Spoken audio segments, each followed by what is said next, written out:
Hello, thank you for tuning in to this edition of Ask the Mayor. I hope you're doing well and looking forward to the start of spring, which will be here before too much longer. If the robins have anything to say about it, they were around in great abundance one day recently. Today's episode will focus on a topic near and dear to me and my colleagues on Fredericksburg City Council: our efforts to increase energy efficiency and lower carbon emissions while providing cost savings to taxpayers. In December of 2019, the City Council adopted a resolution that committed the city to the goal of powering municipal operations with 100% renewable energy by 2035. We have made significant progress toward that goal, and here today to talk about that with me is my good friend and fellow City Councilor, Kerry Devine. Ever since I've known Kerry, in fact, ever since I've been involved in the city, Kerry has been our environmental conscience and taken a lead role on our environmental sustainability efforts. And I'm pleased to welcome her here today. Thank you. Thank you for having me here. Well, thank you for taking the time out of your busy teaching schedule.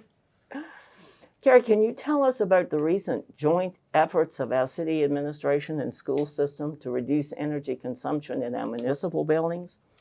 Sure. The city and the city schools both have a lot of facilities, buildings, and even some of the newer ones, like the police headquarters buildings, the new James Monroe High School, the new Lafayette Upper Elementary School, are not as new as we think. Yeah. They're approaching 10 to 15 years old.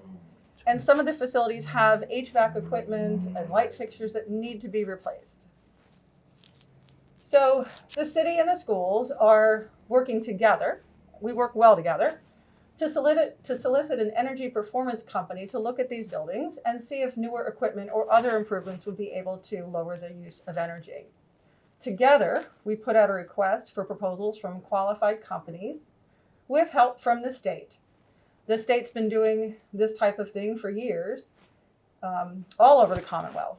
And they have a process for this type of contract that we can follow. We're anticipating responses back on the RFP by March 22nd, and then we can evaluate the proposals and see if any of them make sense for us to go forward. Excellent.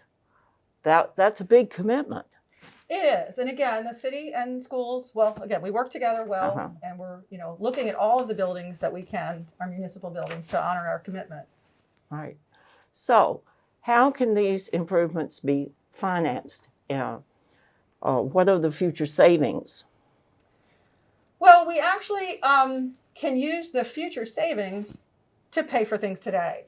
So with the Energy Performance Contract Agreement, we envision a certain level of cost savings from reduced energy usage. So the state allows you to contract and make payments to the Energy Performance Company for newer equipment or other improvements over time, say 10 years or so. So the difference between what we pay today in energy costs and what we pay in the future after new equipment would be installed, those savings, that amount, that's available to help make the payments to the energy company for the new equipment. Now, that doesn't mean that all of the equipment will be met with those savings. We may not be able to pay for all of it through that. But when we avoid those energy costs for electric and gas and can use that money for the payments, it definitely helps. And using less energy to heat, cool, and lighter buildings is definitely good for our environment. Definitely. So we also have an initiative in our police department, and they're looking at their fleet of vehicles. So what are we doing there? Well, you've probably seen the police cars around town. We've got a nice fleet of cars. But what we've done now is partner with Virginia Clean Cities for guidance on alternative fuel vehicles. We put a lot of miles on our cars, but we don't go a lot of distance. Most of our driving is within the city. So the Virginia Clean Cities will be providing recommendations, and the police department will launch a pilot program and look to plan on purchasing some new energy efficient vehicles this upcoming budget year. And that's going to be really important as we look at all of our fleets. That's incredible. Well, actually, we can use that we can start there and use that to take a look at the city's whole fleet. Absolutely. Excellent. Solar energy is quite a buzzword now. Solar farms are popping up even in our own region. So what solar initiatives are we offering for citizens? Well, we're looking at potential use of solar energy as part of the energy performance contract process, seeing if and where that makes sense. There's also a possibility to work with Dominion Energy on purchase of solar power that is generated elsewhere. So there's a lot of new solar energy generation being installed in the state now, which is an exciting development. Again, reducing our energy use, using renewable energy when we can. These are keys to reducing our reliance on fossil fuels and fighting climate change. If I could just add a couple of projects that we're working on right now, or have been working on. We've been working with the Fred Nats, the new stadium, and it's really exciting to see that they are 100% LED lights in the stadium.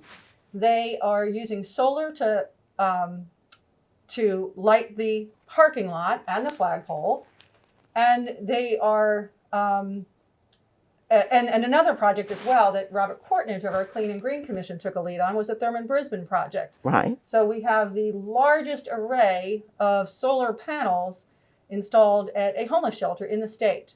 And that has reduced their energy cost tremendously. And so those are just some of the solar projects that we've seen around town. I noticed on the ARB's schedule for their meeting this month, I think they have 3 cases of people installing solar in their homes, and we offer some tax incentive for that. We do. The Clear Group, the city, everybody's trying to work together to help residents obtain access to and information about solar panels. 4 of my neighbors have just installed solar panels, so they're popping up on rooftops around the city, and it's really exciting to see. It is exciting to see. We also have, you mentioned a couple of the organizations. We have a Clean and Green Commission that you represent the city council on, but we also have a wonderful relationship with Fossil Free Fredericksburg, Tree Fredericksburg. So how do all these things work together? Well, that's the point, that we all do work together. Yeah. The Clean and Green, Tree Fredericksburg, Fossil Free Fredericksburg, Friends of the Rappahannock, all of these groups, we're all partners with the city. And we see those kind of partnerships happening. Tree Fredericksburg and Friends of the Rappahannock are partnering March 27th for a tree and shrub giveaway, where residents of 22401 can pre-register and get up to 5 trees and or shrubs. And that's going to happen at the Fred Nats parking lot. Fossil Free Fredericksburg has really encouraged us to sign that, sign that resolution to have our municipal buildings be fossil free by 2035. And so that's been great. It's a great partnership, and it's just really helped us, encouraged us, and given us a lot of information. Clean and Green is also working with businesses in the city. We're launching a sustainability designation, and we're going to pilot a program to recognize businesses that are partners in sustainability. So restaurants and businesses that are using compostable containers rather than polystyrene or plastic, not automatically using plastic silverware in takeout things, and using cleaning materials that are not toxic and not going to impact our watershed. And so again, all of these groups work together. We all partner together, and it's really an important part of our efforts to meet our sustainability goals.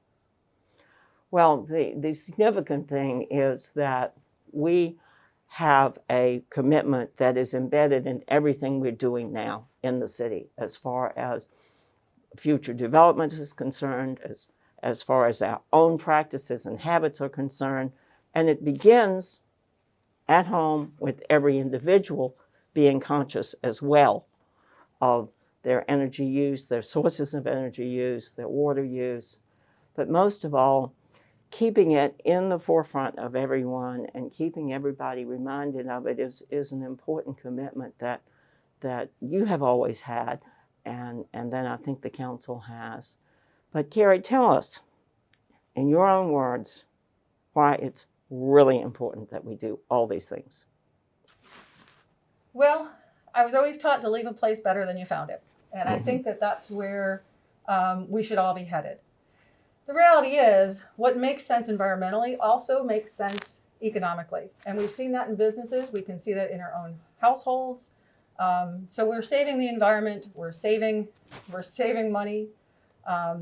And it's all for the benefit of future generations. It really is important for us to look ahead. It is really important for us to make sure that our children, our grandchildren are provided an earth that we can be proud of.